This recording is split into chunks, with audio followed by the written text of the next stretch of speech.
Let's start. So, good morning, everyone, at our third webinar within the framework of PREP4BLUE Pilot Action Funding on impact assessment of citizen engagement actions. I can see some new faces, so let me introduce myself. I'm Ifi. I work at the Institute of Marine Sciences in Barcelona on the PREP4BLUE project, which aims to design methods and tools for the EU mission ocean waters.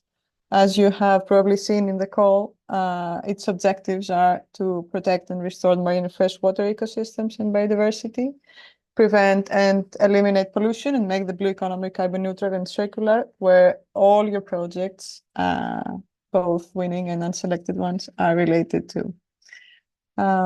Just a bit of a recap. We have already done 2 webinars. In the first webinar, we basically introduced the pilot actions, their objectives, and their links with PREP4BLUE and the mission ocean targets, which was given by David Whyte, who will also be our speaker today. While the second webinar was on preparing for and implementing for citizen engagement actions, which was given by Liz from Nordland Research Institute, Norway. Thank you both. So today, on our third webinar and last, our guest speaker is David Whyte from the University College Cork, Ireland, where he will talk about tools on impact assessment of citizen engagement actions. Over to you, David. Thank you. Hi, everyone, and thanks, Aoife, for the introduction. Let me just share my screen now. So hopefully you can all see that. Great.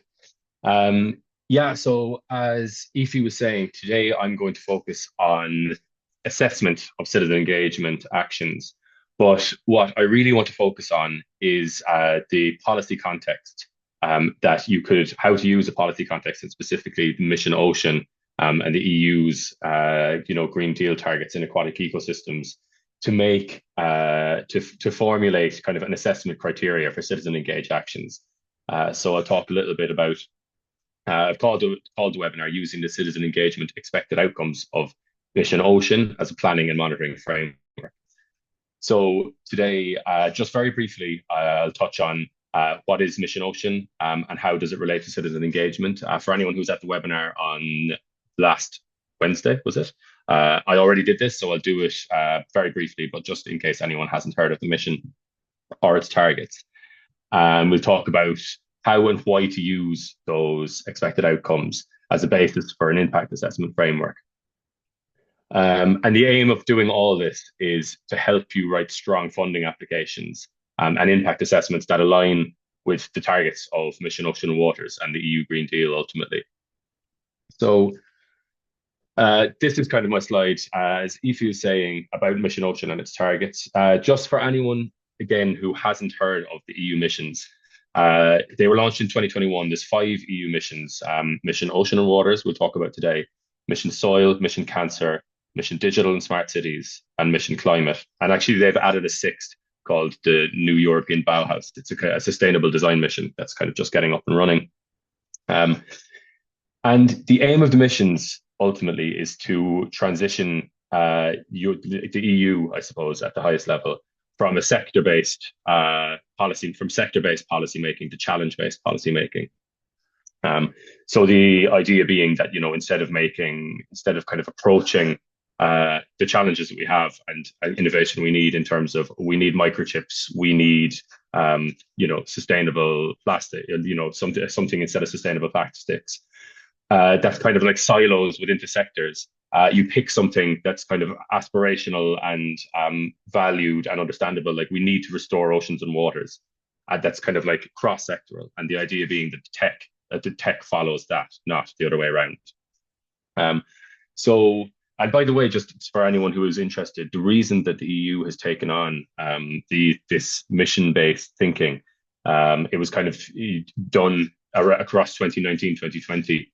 And it was because a lot of governance around the world, the person who designed the EU missions has also worked with with parties in Brazil, parties in different kind of countries within Europe and in Australia, who've noticed that there's a decline in the trust in democracy and this idea that the political process isn't working for citizens as it used to.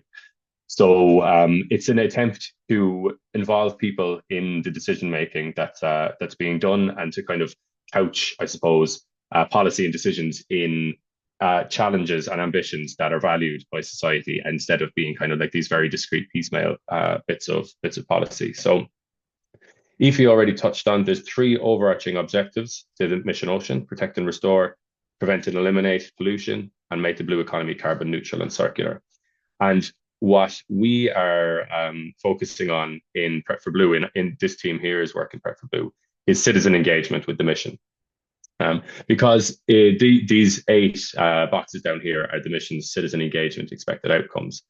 And I suppose the mission, in it, like at the most superficial level, it's an environmental policy. It's an attempt to, it's policy that tries to implement the Green Deal's objectives in aquatic ecosystems. But just calling it environmental policy would actually be quite reductive, because when you look at it, it's got social, political, and environmental targets that make it a lot more than that, and bring it into that kind of mission space, the political space that I was talking about a minute ago. So, for instance, in terms of political targets, it wants to achieve these goals by implementing direct democracy across Europe. So, for instance, citizen assemblies for Mission Ocean, to allow people to get involved in the decisions that affect them and affect their aquatic ecosystems.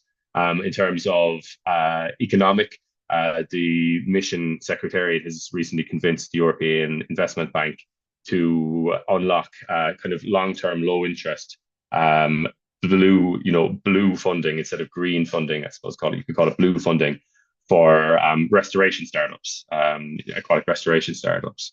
And in terms of social transformations, then there's a very big emphasis on social inclusion kind of throughout the mission. I might touch on that a bit deeper in a while. But so today's webinar really is going to be using how to use these to create an assessment framework and like a monitoring and evaluation framework for your own activities and for your own projects. And the reason you might do that is, first of all, Mission Ocean supports the Green Deal, the EU Green Deal. And the Green Deal is the kind of the guiding, the overarching policy for Europe's transition to sustainability. So any activities, citizen engaged activities that are based in aquatic ecosystems, so be it rivers, lakes, seas, or the ocean, and that want to engage citizens and are based in Europe or any of the surrounding waters. These policies are relevant. And it's not only, I suppose, not only the Green Deal, all the other, the policies and frameworks and laws and directives that build into that. So like the nature restoration law that's been agreed recently, the Birds and Habitats Directive. There's plenty more. And by aligning with these goals, if this is kind of the policy that every national government in Europe has to reflect and everything like that, if you're applying for funding, or if you've currently got projects, and you're trying to build case studies to kind of show the work that you do and show your impact, by putting it in these terms, you're aligning it with the kind of the greater policies that we're being told that we all have to align to up to 2030. So you put yourself in a very strong position to gain funding, to win project proposals, or to describe your case study in a way that makes policymakers' ears prick up. So maybe just to mention as well, evidencing these things can often be challenging. Gathering evidence of your impact in citizen engagement and what kind of metrics you use is challenging, and we'll talk a lot about that evidencing piece this morning. And so I think aligning with these targets, what this does is it gives you something concrete to measure your work against, and that's taken directly from policy. So it's the aim today is basically give you a framework that helps you, and you don't have to kind of come up with your own as much, and it's already engaged with policy. Just to mention finally that if you receive PREP4BLUE funding, you must engage with these targets. The reason PREP4BLUE exists is to set up, we're an EU-funded project to help set up and roll out Mission Ocean from 2022 to 2025. So we need to encourage people to engage with these targets, and then to assess how difficult they find it, how easy they find it, what are the barriers, what are the great successes, what are the easy wins for replication or upscaling. So that's what when we fund activities, that's what we need them to do. So this morning, I'm just going to introduce 3 key resources that will help you do this, that PREP4BLUE have developed, and we can talk a bit about them. And they're all available online. We'll also email them out after this, so don't think you don't need to furiously be trying to scribble down links or anything like that. I'll email out my presentation, or Ifi will email out the presentation, as well as the resources that we talked about this morning. So 3 key resources to help you do impact assessment with Mission Ocean and Waters. So the first one is PREP4BLUE's citizen engagement activity reporting template. So what we've done is we've created a short template. So, a 5 to 7 page reporting template that essentially encourages you with true prompts to plan, implement, and monitor a pilot activity, or if you wanted to present a piece of work you're doing as a case study for a future funding proposal, or just to advertise the work that you're doing. That already through prompts makes you engage with the citizen engagement targets and Mission Ocean targets. Ultimately, again, this is a resource. This is a public resource that any project can use, and in terms of making case studies. Again, though, if you're funded by PREP4BLUE, this will be your reporting template for pilot actions that you can use. Sorry, let me just show it to you. I'm going to stop sharing for 1 second. Let me bring it up again. Oh yeah, I forgot I'm sharing my screen, so I can just switch between. Oh, no, I can't. Excuse me, give me 1 second. Here we go. So this is the reporting template. I'll show you the different sections and some of the prompts that we're giving. Anything in yellow is a prompt from us, just kind of things that you might want to put in, things that you can think about. What I would say is that these are to be considered prompts, not all of them. You might find some of them useful, some of them not so relevant to your particular activity. If anyone who receives PREP4BLUE funding at any stage, I would say the more important ones are the ones that refer to PREP4BLUE resources or using Mission Ocean, talking about Mission Ocean objectives. And they're the ones in general that will align, that, if the goal of this is to help you align with policy and create an evaluation framework that evaluates your work in terms of EU policy, then these are the more important ones. So like, for instance, in the introduction, we have this section here, how this action connects to Mission Ocean objectives. Detailed objectives of the pilot activity explain how each objective aligns with the overall aims of the project and contributes to its success. And then we have all the resources you need. So this is a link to the Mission Ocean implementation plan down here, which outlines the target outcomes. I have the page numbers here, so you don't have to do too much searching, on page 36, and the overall objectives up here on page 19. So this, from the start, you can introduce your pilot action and link it straight away to the policy kind of ecosystem. In terms of methods, it will allow you to describe the methods that you're going to use in your pilot action. It will also give you links to stakeholder mapping, so you can show how you can use some of our resources to show how you've mapped stakeholders you need to engage. You've thought about social inclusion elements. So that you're kind of going about your engagement in a structured way, and kind of not just an advertising and engaging with whoever shows up on the day kind of thing. There's a bit more structured thought that goes into that, and then that gives you something, because establishing baselines there is something that is often difficult, and it gives you something to measure yourself against.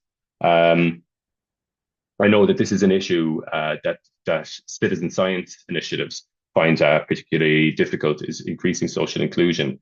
But there's a really nice piece of work that, in terms of the people that they engage in their initiatives. I have a slide about this in a minute, so I don't want to go into it too deeply right now. But one thing that you can start doing is to start like establishing a baseline as you do activities. So just if you can develop like some kind of social inclusion questionnaire to see what type of people you're engaging, at the very least collecting data on gender and age groups. You can go further into ethnicity. These are like optional questionnaires, and try to increase that over time. And at least then you're gathering evidence that can show the increased inclusivity of your activities over time. And doing that will force you to think about, how can we do this better? Who are we not targeting? Who's an email shot missing, and who do we have to, call by phone or something like that? So that's methodology. We bring through in like project implementation, description of what actually happened on the day, and you can put in some photos to showcase it, and then results and impact assessment. Again, all the links you need to the documents that we're talking about this morning are here. Key findings, what are the short-term and long-term outcomes of your activity, and again, then a description of how they've contributed to the goals of Mission Ocean. So this will help you do all that. Down here, I've referred back to your Mission Ocean Citizen Engagement Impact Mapper to support your assessment.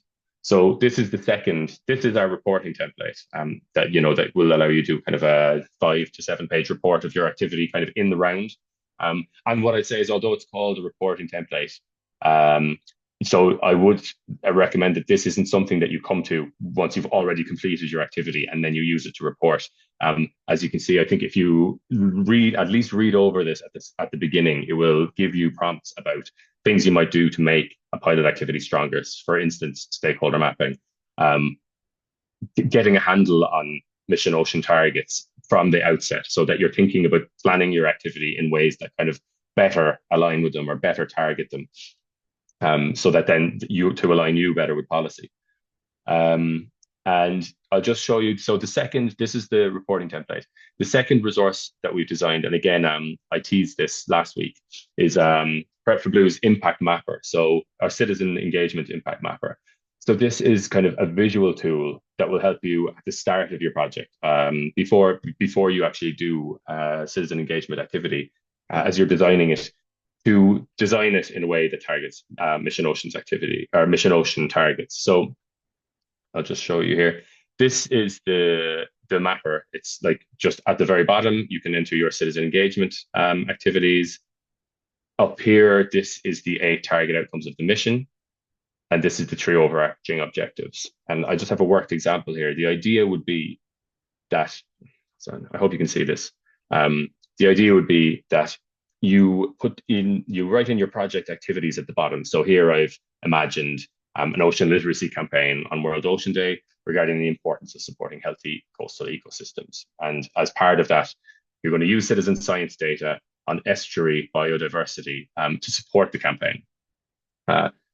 So then you can link those things to think through which of these targets do they link to. You can just print this off and use a pen. Or I've gone digital these days, so I do everything online, to just link through to. So for instance, this one, the Ocean Literacy Campaign, will work towards promoting EU-wide annual ocean literacy campaigns. And because it's to do with healthy coastal ecosystems and estuary biodiversity, that this in citizen engaged action will ultimately work towards the objective 1 of the mission, which is protect and restore marine and freshwater ecosystems.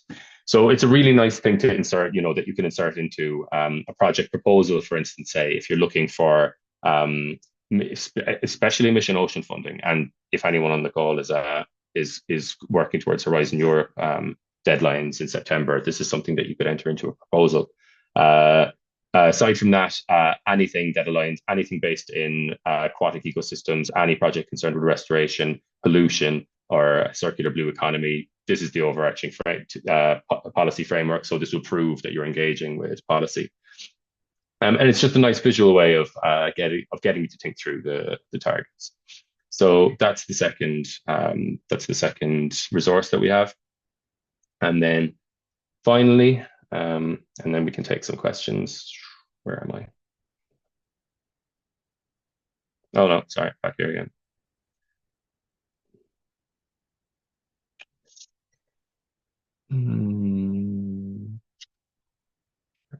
Okay.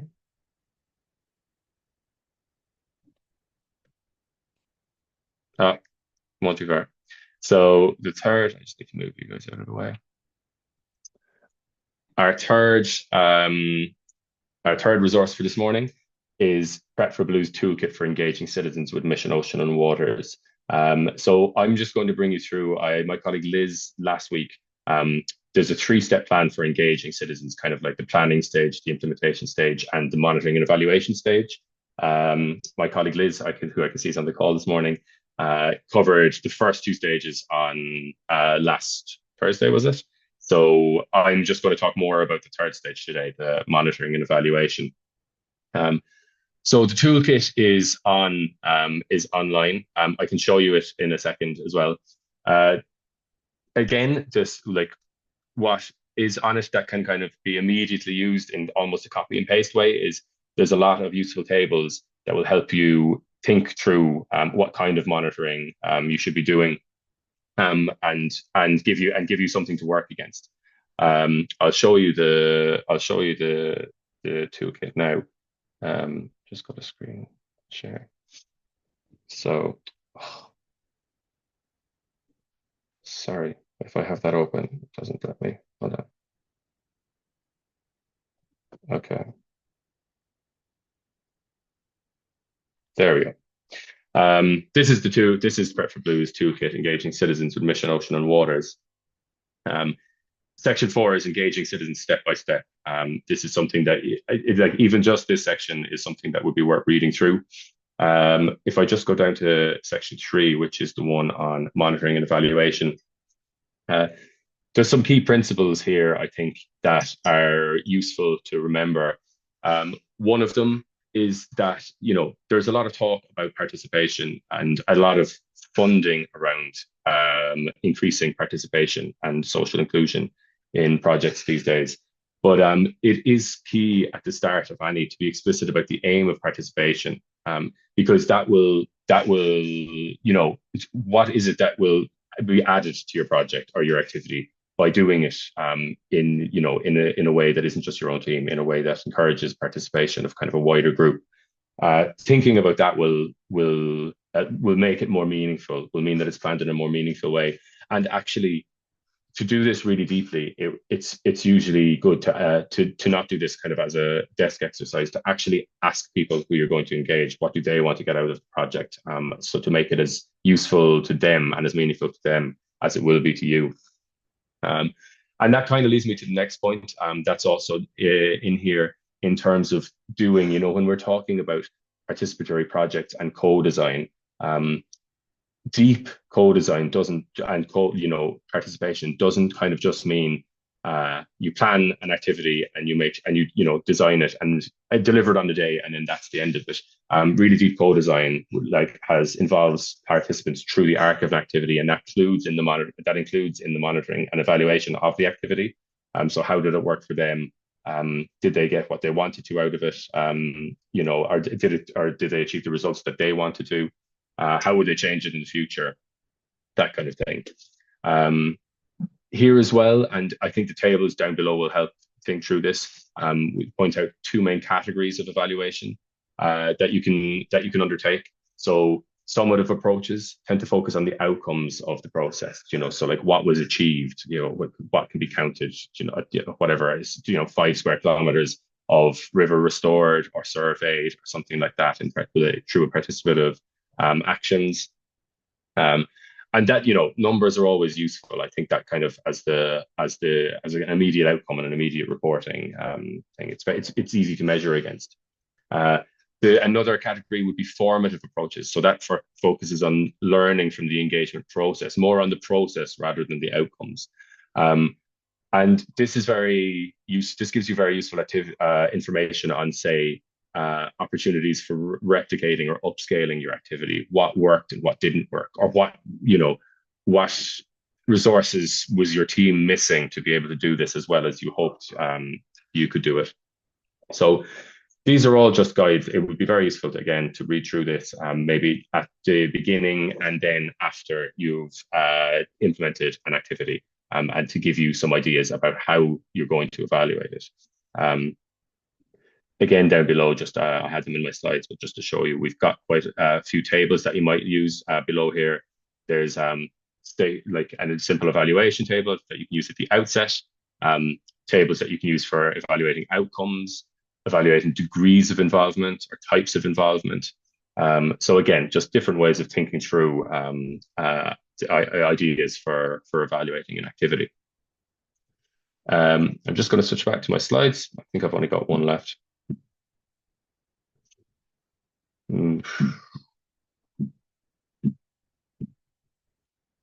There we go. So the last thing I wanted to talk about, we've talked a lot about the mission's expected outcomes, and the last one was social inclusion. So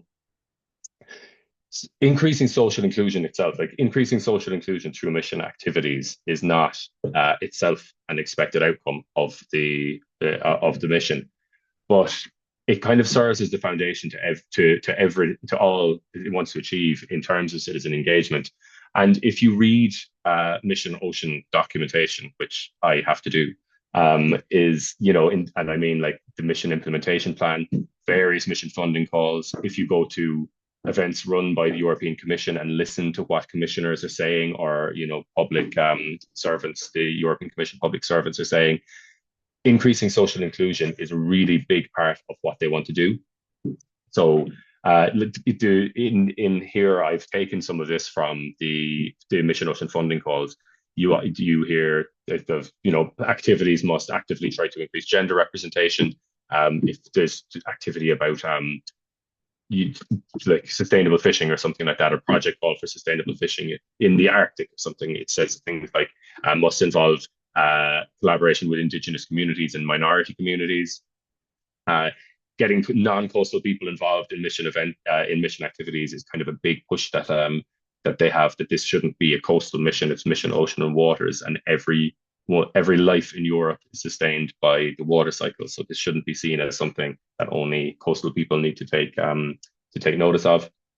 And so I would say anyone who can work explicitly on increasing social inclusion through aquatic matters is in a really good space. And it's something that you don't see as often as in many other projects. So as I said, in terms of citizen science initiatives, PREP4BLUE surveyed 1,000 aquatic citizen science initiatives, and out of them, 65% said they did not explicitly aim to work inclusively. And that sounds negative when you say it like that, but what they really mean is that a lot of initiatives, everyone, the way we work is we're happy to have anyone involved, anyone who wants to turn up. We're happy to have the involvement of anyone. So most initiatives advertise themselves, advertise their activities, and they work with whoever shows up and is interested on the day, and that's fine.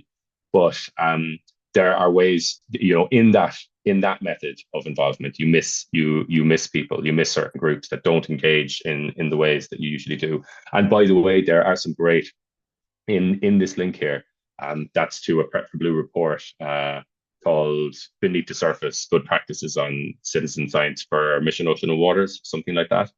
There are some really good examples of citizen science initiatives that do work inclusively. So just off the top of my head, there's one for deaf children who have come up with sign language, a list of sign language that describes the marine environment.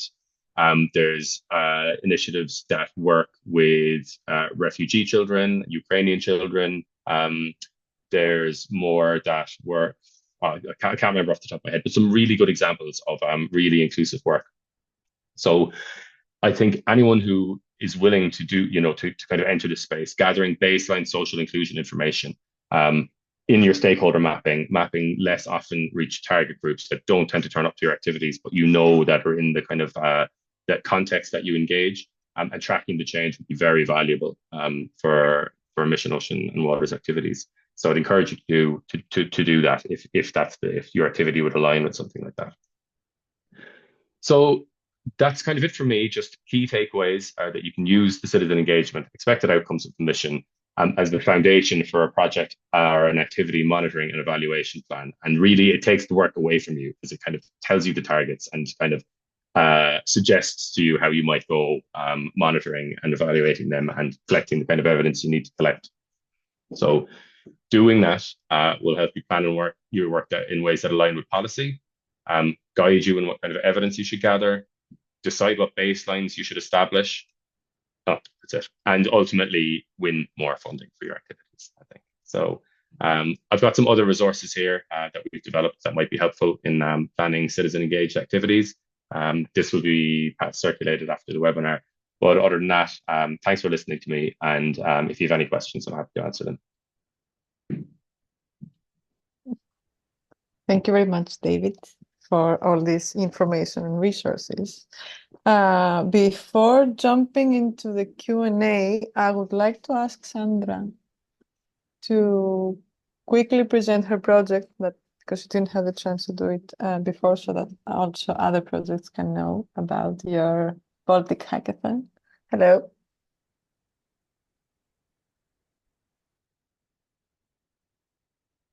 You're on mute, Sandra. You're muted. I'm not muted. Perfect. Can you hear me now? Great. Yep. Thank you. Ify, do you have my presentation or shall I share my screen? Whatever you prefer. You want to share it? I think that if you share it, I've always had problems. Okay. Give me 1 sec.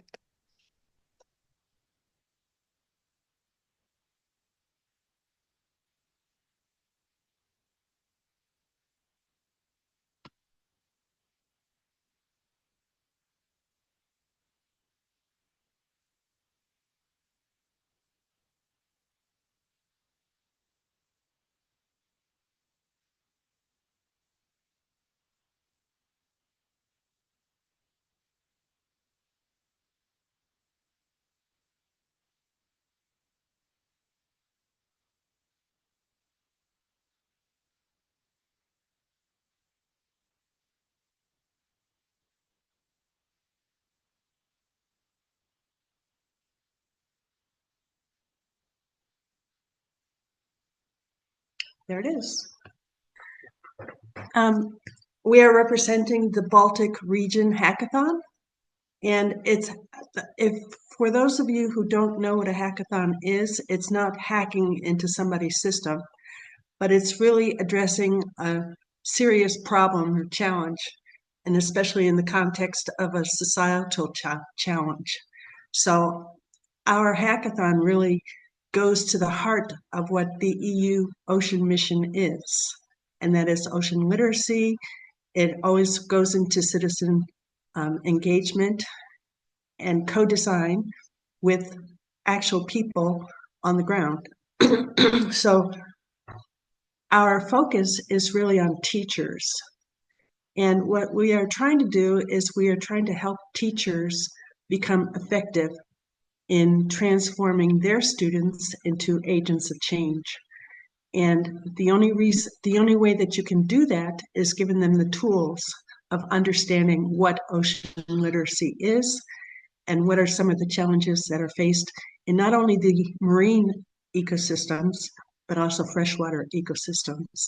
And so we're looking at the whole water cycle. We're looking at different marine and freshwater environments, different problems that are caused by 5 basic areas of focus, and that is biodiversity, hazardous substances like plastic pollutions,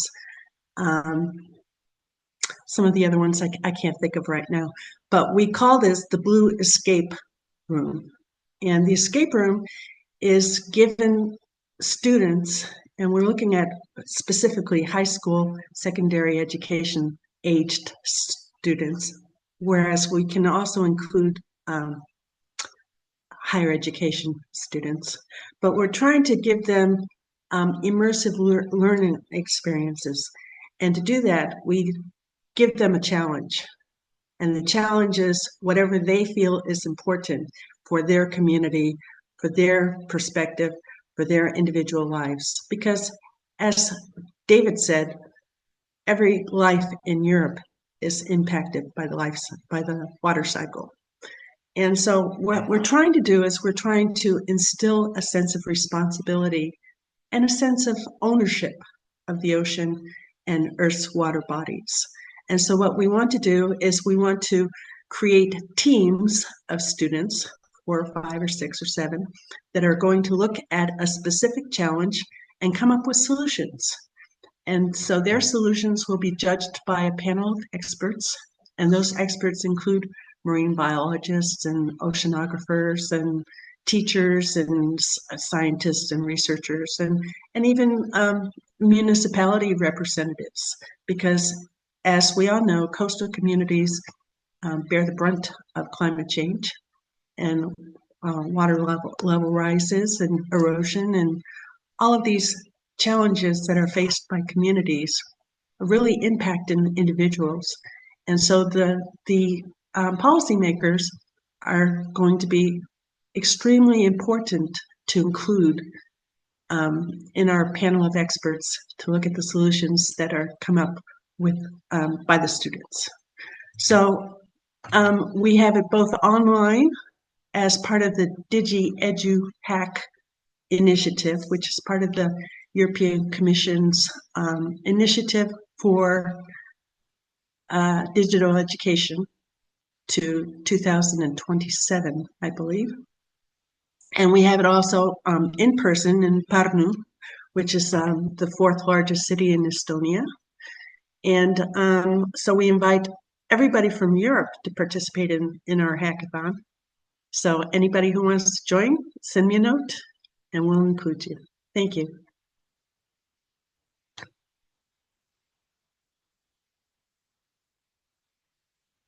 Thank you very much. There's one more slide. This one. Okay. Oh, that's sort of, you have to tilt your head. Yeah. Okay. There you go. Thank you. These are the basic concepts of what the hackathon involves. So it's really looking at applying the concepts of a hackathon, and that is looking at serious problems and coming up with solutions. It's also promoting the acquisition of transversal skills, those skills that are in demand by the workforce. And those are critical thinking, communication, collaboration, especially working in teams, and applying creativity to problem solving. And so when you use all of these skills in a team concept or environment, then you come up with a solution that you must present. And that involves the use of multimedia elements, the use of effective communication, and all of this is in English. So, except the in person is in Estonian. So, if you speak Estonian, you're welcome. If not, go online. Okay. Okay. Thank you very much, Sandra, for your presentation. It was the last project that was not presented. For those that you were not here in the previous webinars, in our recordings, you can see the presentations of the previous projects. And yeah, now I would like to leave a few minutes in case you have any questions regarding today's presentation of David or Liz's presentation last week. In case you did this little homework. That was not an exam, obviously, that we asked you, but here we are. If you need any help, if you have any question, we can respond now. Otherwise, we'll share all the contacts and we can arrange for we can arrange further meetings if necessary. Let me see the questions.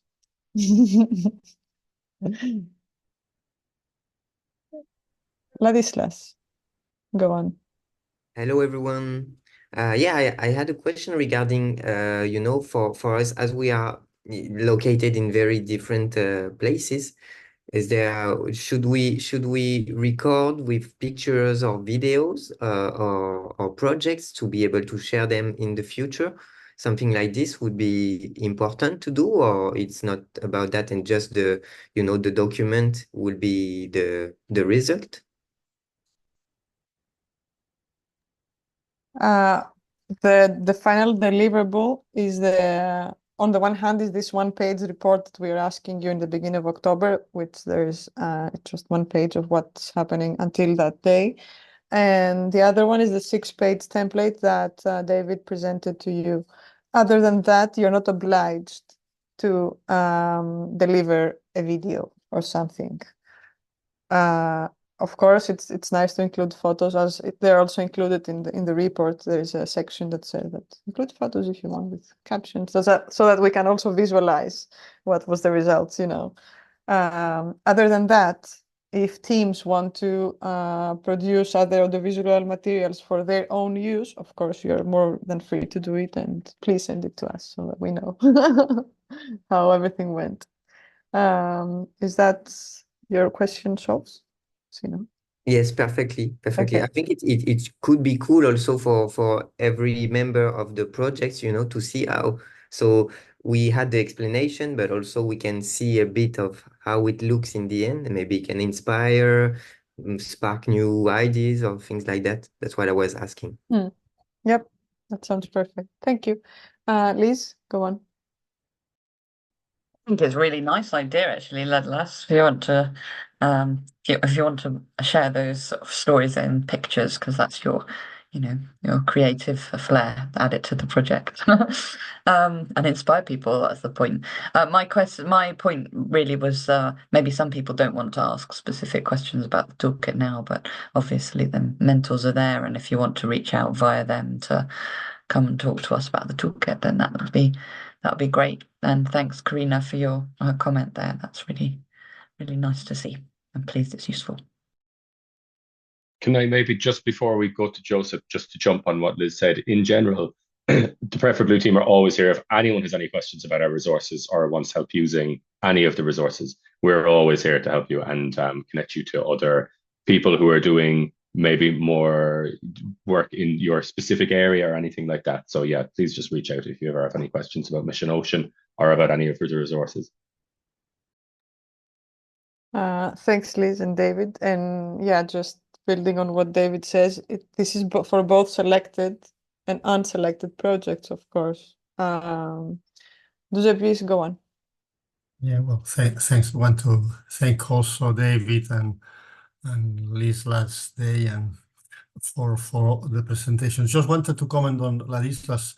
I would encourage you to produce this video or these photographic materials, and we can help you either making them, giving them some digital number and uploading them in some public platform if you want. No, that would be great, and we certainly encourage you that these materials remain available for the future, for other people, for yourself, if you don't have the possibility to upload it in your own let's say web page or whatever, then let us know, and we can certainly help. Thank you, Gladys.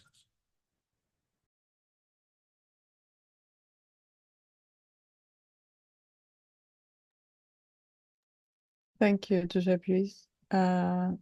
Liz, I guess the hand is, no, there are no more hands. Can I just, I'm just looking at the chat here, especially at Karina, great to hear that the toolkit has been useful to you.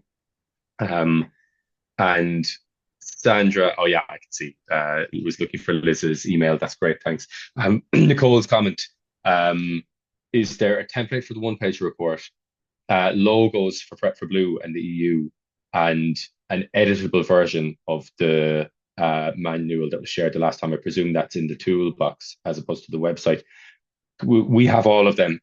Ifi, would you mind sharing? Well, actually, we don't have a template for the one-pager report yet, but would you mind sharing the logos and and a Word version. I have a Word version of the template. People after the webinar, I'll send the Word version on. Thanks, Nicole. Thank you.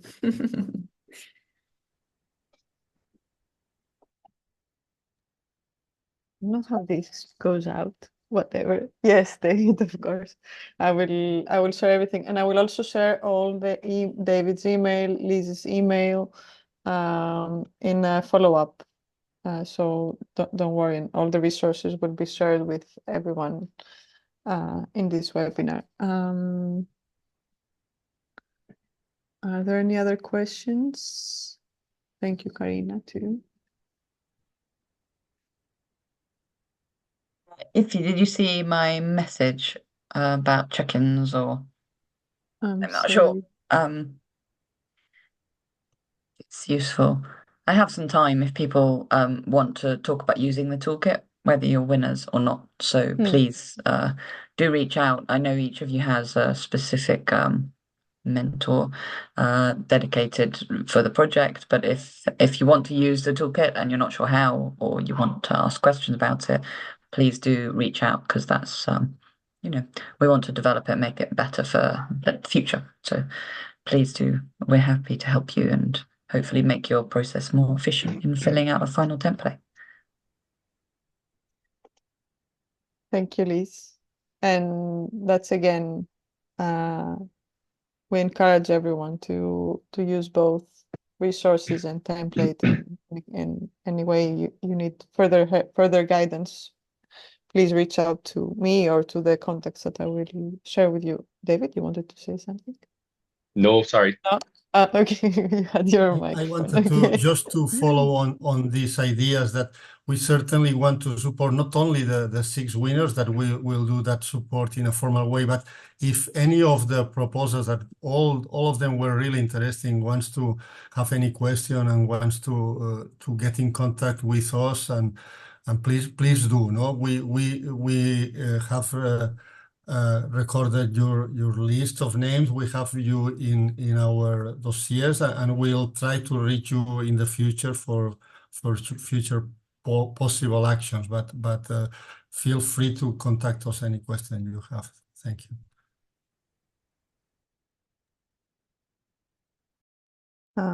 Thanks to the piece, and yeah, we can't stop repeating these. And yeah, David, thanks for David McLean, the chat. Thanks for your comment. I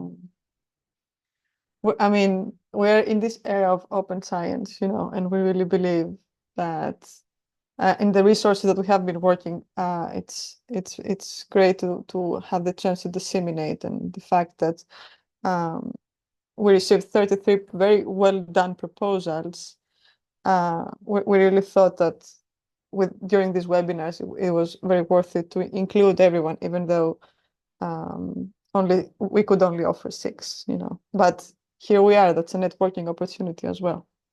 And yeah, if there are no further questions, we can leave it here. I will send you a follow-up email with all the contact details. And also, during the past week, I have been preparing not a Google Drive, but another kind of drive, where we will be sharing all the presentations there. All the webinars will be saved there. Also, the first webinar that some of you were not present, you can also watch it online. Well, offline, actually, if you download it. So yeah. Thank you very much, everyone, for being here in all these 3 webinars. I hope you found valuable information and resources. Again, please reach out to us for any further questions, doubts, whatever you need. We're here. Thank you very much. Thanks for this morning. Thank you very much. Bye-bye. Bye-bye. Thank you. Bye. Bye bye. Thank you very much. Great Bye summer. bye. Bye bye.